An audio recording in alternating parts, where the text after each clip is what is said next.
Hi, I'm Scott Smith, and I'm here to talk to you today about some of the things that are different between a simulation experience flying an airplane and what you're going to feel when you actually fly your airplane. So this is going to be a practical explanation of some things that you need to do to make sure that your flight experience is a good one. So we're going to go over several different things in several different parts, and this video will probably last about 20 minutes. When you set up your models, some of the things that you need to look at are the control surfaces. This is a very, very important thing in setting them up properly so that your plane flies well. What I mean by that is, if you look at this plane right here, the control surface, which is the aileron, also with the elevator and the rudder, when the servo is centered, which the servo is underneath here, when it is centered, when you turn on your radio, you want this control surface to be absolutely flush and in line with the wing. This is very important because if it's like this, when the servo is centered, then when you fly your airplane, it is not going to fly straight, and it can cause lots of problems. So there is a difference in many cases between using a servo centering device, which is an external device that you use to center a servo. This is a servo centering device. This is what you use when you are first setting up your servos in your airplane. If you don't have one, that is fine, but let me demonstrate what it is this does. So this has three settings. There's a light there, and it moves across here. In the first one, we have the electricity. We have to make sure that it is set up with the darkest of the wires as the negative.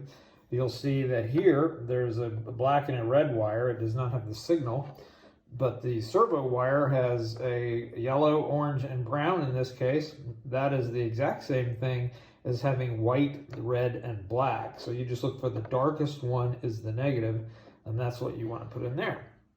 I've connected this servo, and then with this button, if I move it, it operates the servo. And this is used to check to make sure your servos are functioning properly, but also when you're setting up your model, you use them to center it. So that's in the first position. The second position automatically centers the servo, so it finds the middle of the range. Then the third position for this goes the whole distance for the servo automatically. So what we can do is look at, here's the extreme up, extreme down, and we want the center to be somewhere in the middle. So I would guess that's somewhere around here. If we push the button, then it centers it, and you'll see that my manual centering was about right. You guys may remember this airplane. This is the one that is a 30cc. It's a extra 300 that I will be maintaining later this weekend. So I can show you in here in the inside of the plane.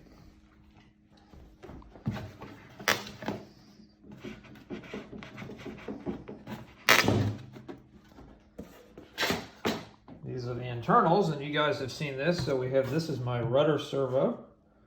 Then this is a kill switch for the gasoline engine. And then, of course, my receiver. Now, the reason I'm mentioning this about centering the servos is that sometimes when you turn on your receiver, the center can be different for your servos when they're connected to the receiver as when they're connected to the servo centering device. Now, the reason that causes a problem is because then when you take off, the neutral position of your control surface is incorrect, and it will make your plane either dive or turn or do something you don't want it to do. So if that is the case, then your control surface will be in the incorrect position and cause your plane to fly in an incorrect manner. So the way that we correct that, if you do not have the ability to change the length of the control arm for the servo, then there's a fairly easy way to make this correction. And that is simply that you can remove the screw from the arm of the servo and take the arm out and move the position so that when your model is powered up and the receiver is on, that your arm is in a position that the control arm has your control surface properly trimmed. The reason that this is important is because if your model is flying and for some reason it flies behind a tree or a building, or if there's something obstructing it, or for whatever reason with interference, your model does not have a strong signal, then it could momentarily brown out. In that case, your control surfaces will return to their centered position, and sometimes this can happen and it may only last a split second. But if your plane is not set up properly, then it could dive or turn in that moment, and you could end up losing your plane. So that's why this is important.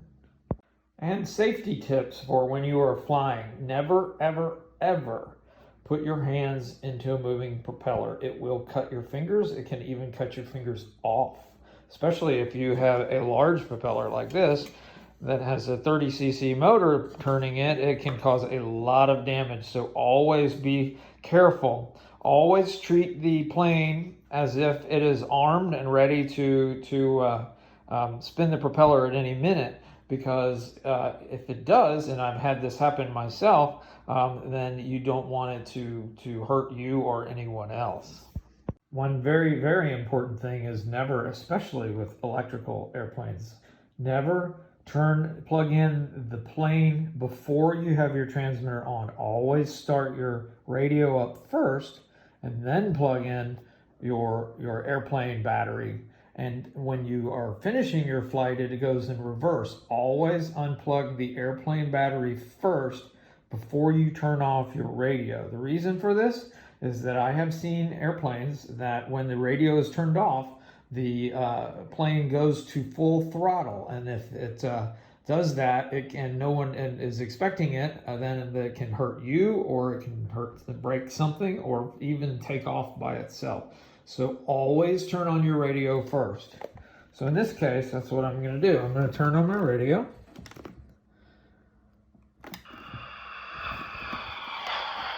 This is Turnigy radio, which is made by FlySky.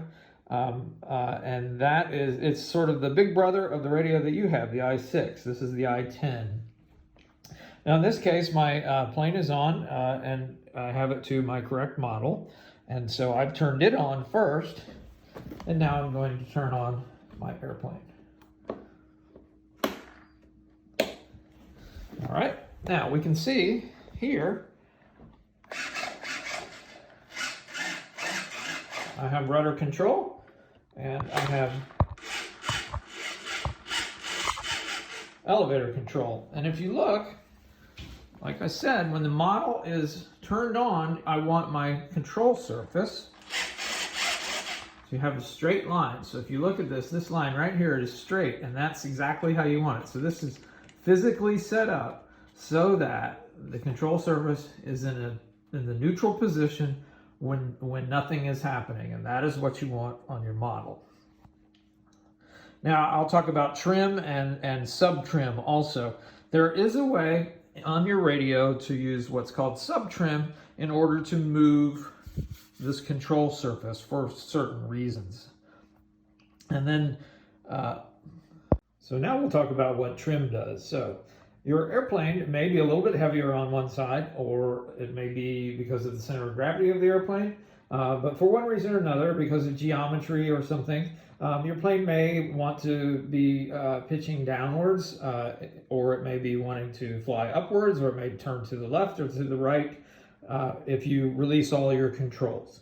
So the purpose of trim is to fix that. So what trim does, and those are these buttons that are right here by the radio, and so what those do is actually make minute changes in the control surface so that your plane can fly straight.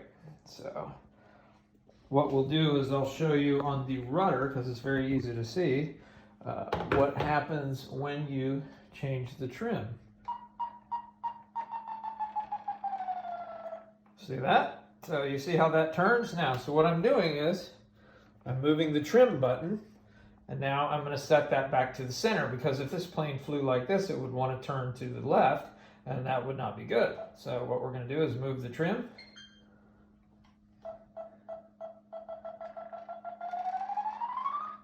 There you go, it's a little too far, so I'm going to adjust it back to where it should be in the neutral position. And that looks about right. And now I'll check it. So what I'll do is move it both directions and make sure it returns to the center. There you go. And this is returning to the center. So that is what trim does. Now this is actually done while you're in the air, and it's a good idea to have someone, a friend, who knows what they're doing, to go over your shoulder and adjust the trim while you're keeping the the plane in the air. Now, just as I mentioned, what I'm going to do is turn off the airplane first. The front one in this case, because it's a gasoline engine, is for the ignition, and this is for the servos. I'm going to turn that off, and then I will turn off my radio.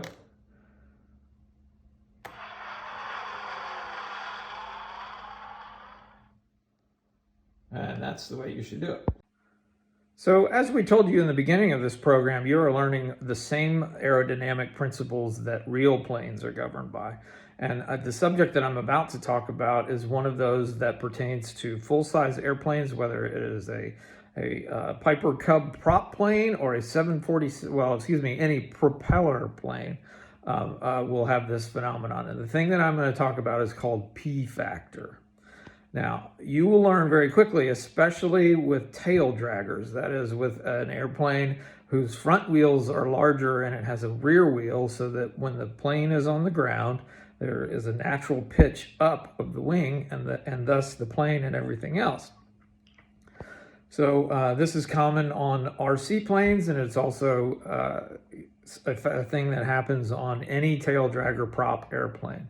So if planes have a front nose wheel and are level, they are less likely to suffer from P factor than a tail dragger, but it is something that is very real. And the way that you will experience P factor is that as you are taxiing to take off in your airplane, you will see that it will pull strongly to the left.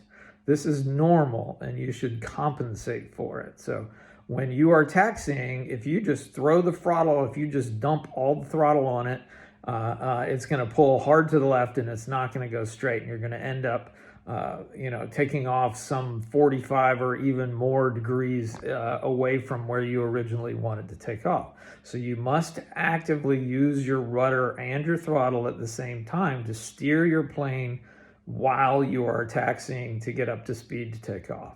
So in the takeoff process, the first thing is the tail is on the ground, and you're going to get enough speed up so that the tail comes up off the ground, and then the wings are level with the rear wheel off of the ground. The next stage is that there'll be sufficient speed that the wind over the wings will have sufficient lift so that your plane begins to lift off. You will start the lift with just a small amount of rear elevator in order to have the plane take off. Now, that's a normal takeoff. So there's a way to go about doing this and things that you need to understand and expect so that your takeoff experience is going to be easy. So P factor before the tail lifts up causes the plane to pull to the left. Once the tail of the plane lifts off the ground, then the plane will pull to the right. The reason that it pulls to the right is because of inertia from the rotation of the motor and the propeller, that it's turning in that direction, and that rotational energy makes the plane want to go to the right. Now, the right yaw that you have after the tail is up is much less than the left yaw that you experience when you have the tail on the ground from P factor. So you don't have to think about it as much, but you should be prepared that when you initially begin your taxi to take off, it's going to pull hard left till the tail comes up, and then it's going to pull more gently to the right, and you will need to correct for that as well. I'm going to explain what P factor actually is. This is a nice small propeller off of one of my airplanes. I thought you guys would get a kick out of this. So what it is when the tail is on the ground, as you see with that plane right there with the red wings, and the tail wheel is on the ground, then you're going to have an angle on your propeller. So I'm going to give you the short version of what P factor is, and you can see it physically. So what it is we know that the angle of attack, which is The angle of attack of the wing is the angle that the wing plane is at, right? And you know that that's what causes lift so that the plane will fly. And you also know that a propeller is a series of two wings, because you have the wing shape there and the wing shape there, and by the air turning, that it is creating lift and pulling forward. So what happens is, because of the shape of the propeller, and that is this twist that you see here, right there, which causes the air to be pulled and lift over the wing surface that is on the propeller. When that is at an angle, what you have is a difference in the angle between the one side of the propeller, so you'll see here, and then if you look at the other, you see how much straighter up and down that one is than this one. See that there's an angle, and that one is straighter up and down. Now, if you get a propeller and you put it in your hand, you can see this. Now, we can go into the science of why that happens, but the main thing is just to know that it does, and that's why. So what happens is that this side of the propeller, which is towards the camera, is taking a bigger piece of air than the one on the other side, because that one's relatively straight. So this is taking a big chunk, and that's taking a little chunk. And what that does is turns the propeller. So you have more force on the right side of the propeller driving forward than you do on the left, and that results in a left turn. And that is what P factor is. Now, it's embarrassing when you spin your airplane and it's an RC plane, but you can at least know that people in real planes do it as well, and it's a lot more embarrassing when that happens. So the experience of flying the sim is very similar when you're in the air, but it doesn't really give you any feeling about P factor and the left yaw to right yaw that you experience in the real world when you're trying to take off. So the way that I personally take care of this problem is not just dumping the throttle forward to full, but increasing it gradually as I am taxiing to take off. So what I will do is give the plane about half stick once it gets up, because as you increase the velocity, the RPMs of the prop, you're increasing the amount of twist to the left that you'll experience. So if the prop is turning slower, you're going to feel less P factor. So when the tail is on the ground, I give myself plenty of room to take off. When the tail is on the ground, I'll only have about half throttle. And then once the tail comes up off the ground, then I will increase to full throttle, and I will make sure that my plane is pointed in the right directions and that I'm not going to hit anything. And then I'll go ahead and take off. And so that is really what you need to practice. So the plane is in front of you, you're clear, you announce the fact that you're about to take off. You give your plane half throttle when you're straight on the runway. You make the correction to the right with the rudder on the throttle until the tail of the plane comes up. Then at that point you increase the throttle all the way to full, and you may have to make a slight adjustment to the left with the rudder to keep yourself straight, and then you pull back a little bit with your elevator stick, and then you're up in the air. Now, there's no reason to keep the elevator pulled back, because once the plane has gotten the correct attitude, it will stay at that attitude. And if you simply just keep on the elevator, you're going to try to do a loop and you will stall. So the important thing is just give it a little bit of control, and then let the plane fly. And so you're going to use your controls sparingly and easily, and not jerkily and really, really quickly. So one thing, since you guys have grown up with game controllers in your hands, and you have spent your entire growing up life mastering pushing buttons as quickly as possible, you have a tendency to try to do too much adjusting too quickly, and it makes flying difficult and not much fun.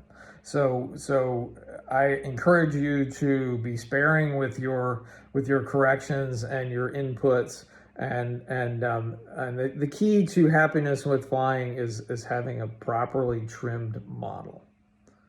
So what does that mean, a properly trimmed model? That means that when your plane is flying level and you are at half throttle with your fingers off of the controls, that it will not rise or fall or turn left or turn right. It will fly in a straight line at half throttle, hands off. That is when your model is trimmed properly. So that is what you want to achieve. So when you take off on your maiden flight, it may turn to the left, it may go down, it may go up. You're going to make those adjustments, first of all, with your sticks. So you're going to hold the sticks so that the plane will fly.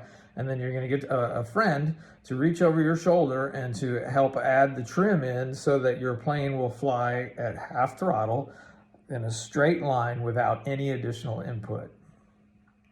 Now, in the construction of your airplane, the most important factor of everything in your plane is the center of gravity placement. And the place that is in the wing on the cord, the widest part of the wing. That is where your center of gravity is going to be. So if you're looking at this model, the widest part of the wing is right here. That is where the center of the gravity of this airplane is going to be.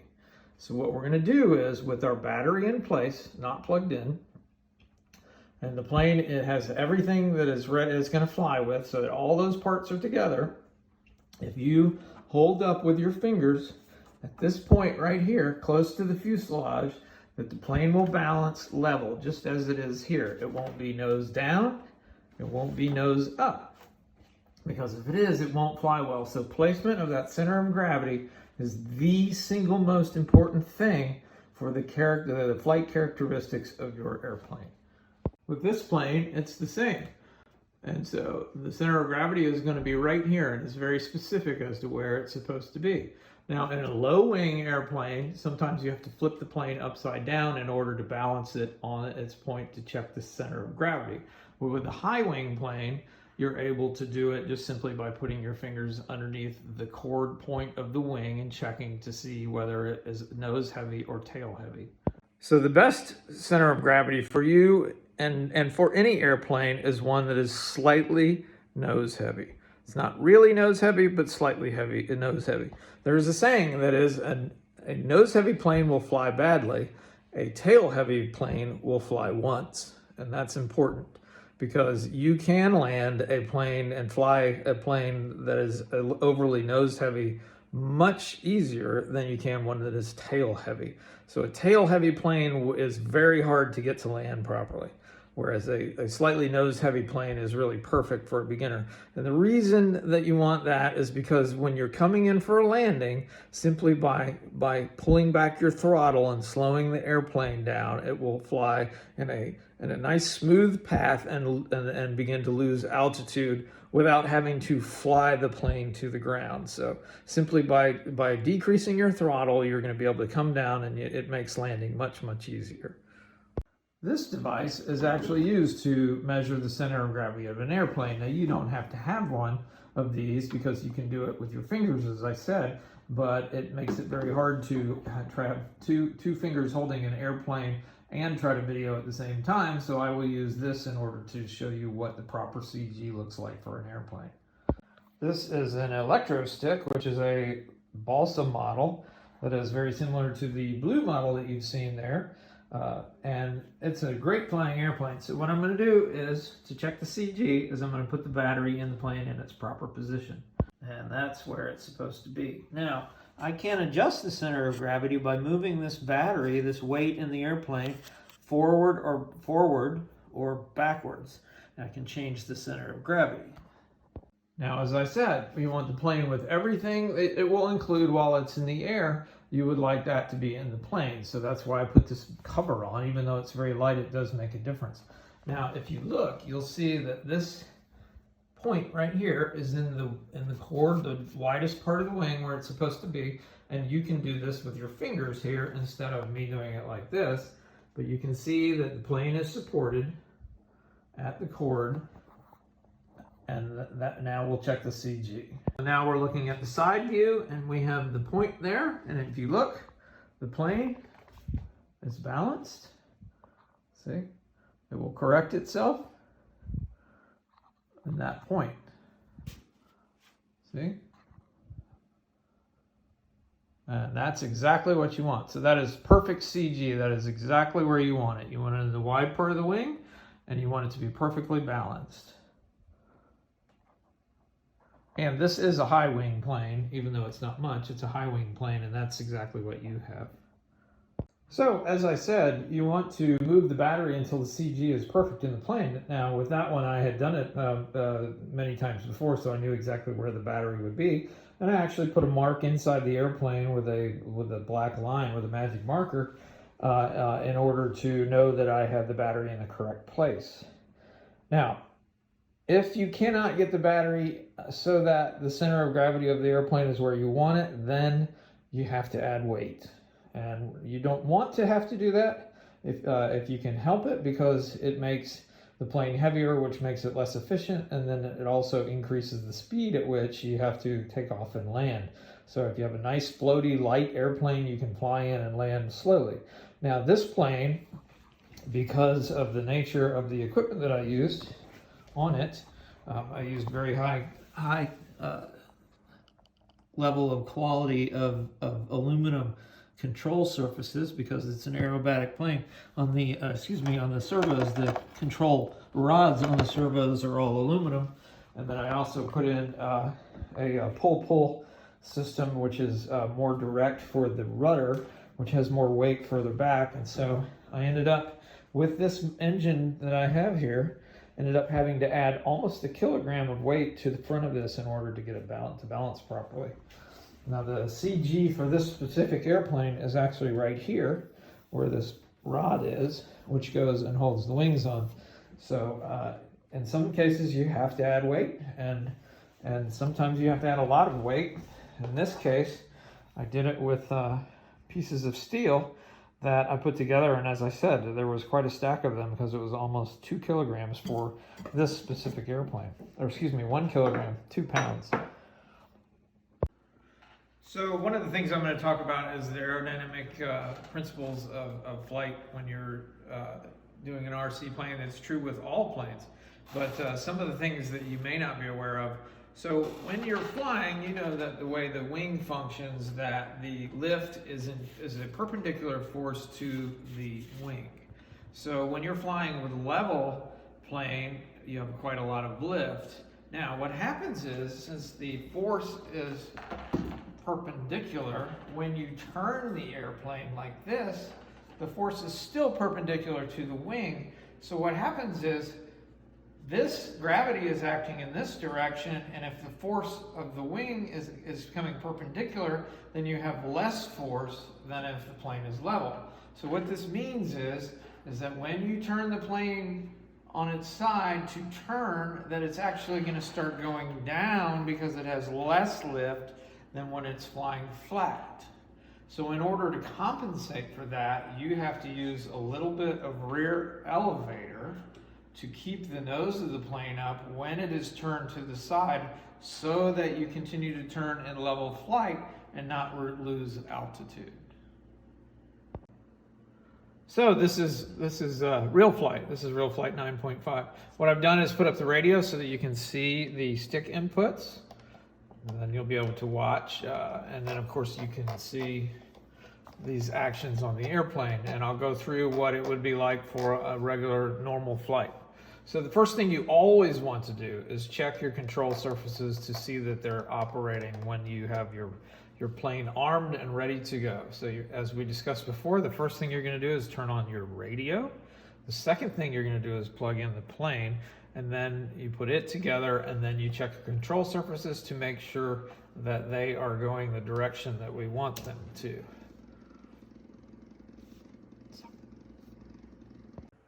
All right, so I'm going to check my control surfaces to make sure that they're operating in the correct direction, because it is really possible for you to have the channels reversed, and that is not the way that you want to fly. So first thing I do is check my ailerons. I go left aileron.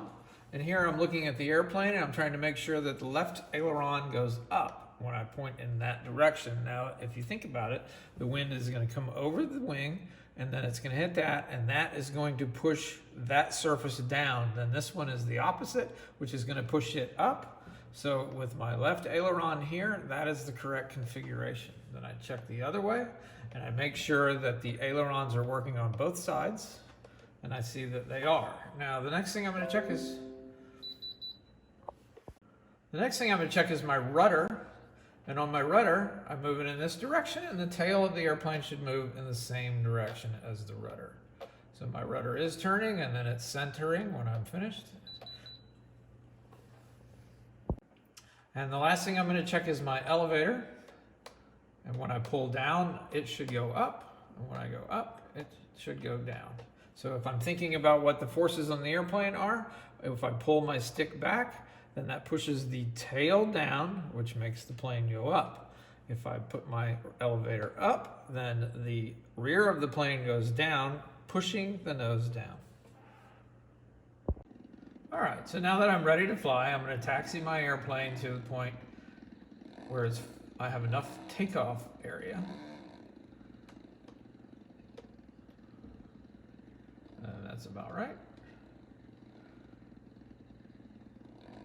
Now, as I mentioned before, in the case of the simulator, it does not replicate P-factor very efficiently, but what you can see is the way that I give the plane a little bit of throttle until the tail comes up, and then I will give it full throttle in order to take off. So now we're going to take off. I would announce to the field that I'm about to take off so that no one's in the way and everyone else knows what I'm doing. Now, I am going to steer the plane to keep it in the center of the runway. And I'm going to give it a little bit more gas. Now that the tail's up, I can go ahead and give it full gas, and then I pull back a little bit on the stick, and I'm in the air. Now at this point, I'm flying steady. Now you can see I have no stick inputs. I'm on half throttle here. You can see I'm on half throttle, and I'm not touching the sticks at all, and the plane is flying level. Now I'm going to turn. Now, as we said, since the wings are slanted now, it's actually going to lose altitude, so in order to compensate for that, I have to give a little bit of elevator. When we get the plane a little bit closer, I'll fly it in a little closer. We're in level flight. Now, and this time, I'm not going to compensate for the drop in elevator, and I'm just going to turn the ailerons, and you can see how the plane, see how it drops? Boom. If I don't compensate for the change in lift of the wing because it's slanted, then that's what will happen. Now, this is the reason we use a simulator and not real planes, because otherwise we'd all be very sad because we would waste a lot of planes. So I'm taking off. I'm flying nice and level, and we'll talk about trimming. Now, if the plane does not fly, if it wants to go to the left or to the right, then I would trim it with the trim buttons that I showed you earlier. All right, so my plane is now flying nice and level. I'm at half throttle, which is what you want, right there. Now I'm gonna make a turn, just a simple turn, and when I do this time, I'm gonna compensate with elevator and keep the plane from falling. There we go. So once again, I'm gonna do a turn, and I'm going to give the down elevator at the same time so that the plane doesn't lose altitude. So watch right here. You'll see I pull the stick to the side. Whoa, I'm about to hit myself. I'll pull it back and then actually pull it down a little bit. Sorry, I wasn't using the stick because I was pointing at the screen. So once again, I'm going to do a turn, and you'll see me pull the stick down and to the right in order to keep the plane from losing altitude. There we go. And when you have that right, you can just do circles and circles and circles and circles. Now the thing about the airplane is if you want to do roll, you give it a little bit of aileron, and then it will stay in that position. You don't have to continue to give it aileron, otherwise you're going to do rolls. And so you just want to turn and not keep the aileron, because then you will roll. So you give the correction, the input that you want on the stick, and then you stop. And then you correct it by pulling it back. So I can go this way, straight, or this way. Okay. So the test that you'll need to pass on the simulator is basically taking off, flying a circle around the field, and then being able to land in a controlled fashion. At that point, then you can start to use a real airplane in real life. So I'm going to show you what it is we're looking for. So we're taking off. We're going to achieve smooth level flight. We're going to turn without losing altitude. Now I'm going to fly parallel to the field. Again, I'm doing smooth level flight.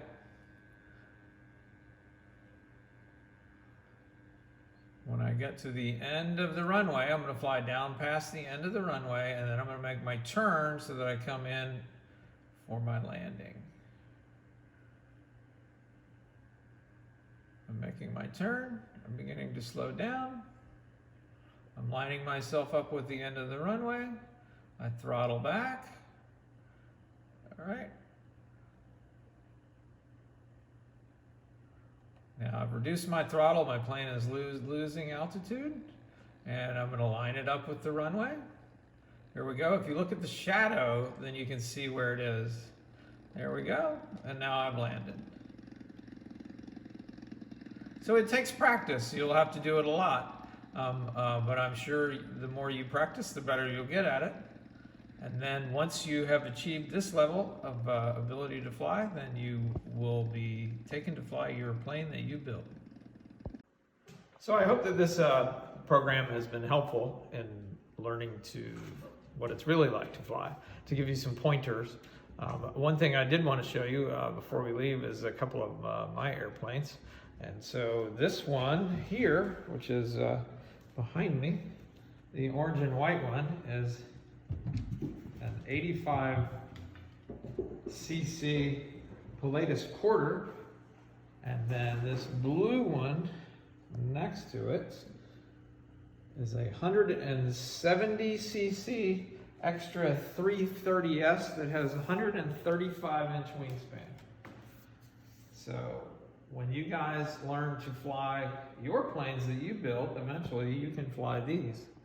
And I hope that you do.